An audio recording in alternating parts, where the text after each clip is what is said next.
Bien chers amis de Café Évangile, quel malheur pour vous, docteurs de la loi, parce que vous enlevez la clé de la connaissance. Vous-même n'êtes pas entrés, et ceux qui voulaient entrer, vous les en avez empêchés. Bien chers amis, nous célébrons en ce jour la mémoire de Saint Ignace d'Antioche, évêque et martyr, l'un des évêques martyrisés dans le premier siècle de l'avènement du christianisme.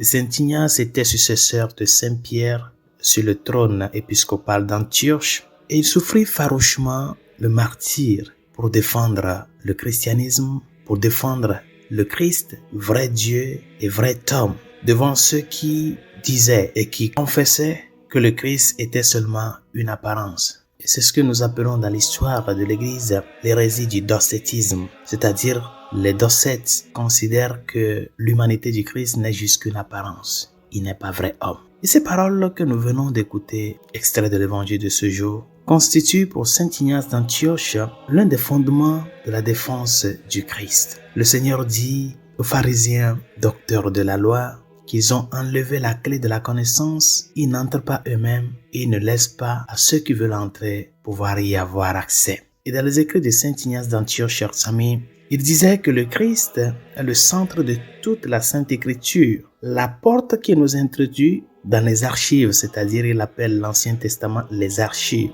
Le mystère pascal du Christ est le noyau central des Écritures. Le Christ est la porte qui nous fait entrer. La porte, c'est-à-dire le Nouveau Testament, nous fait entrer dans l'Ancien, pour qu'en entrant dans cet Ancien-là, nous puissions comprendre ce qui s'accomplit dans le Nouveau Testament.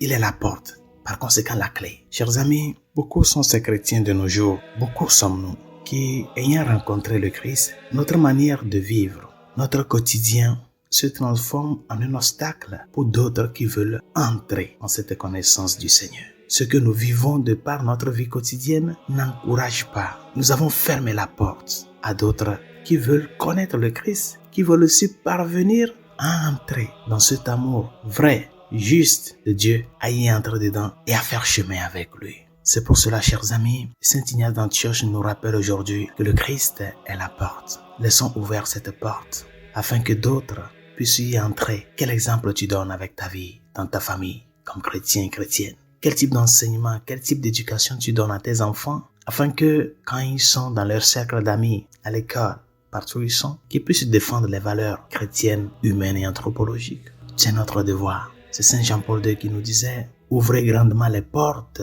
afin que le Christ puisse y entrer. » Il a ouvert grandement la porte pour toi afin que tu puisses entrer, prendre place avec lui. Pourquoi alors ne pas laisser cette porte ouverte en toi aussi qui le reçoit afin que d'autres puissent y entrer. Pour que cette communion de vie, pour que ce sens de communion d'unité nous fasse grandir dans cet amour de gratitude avec le Seigneur.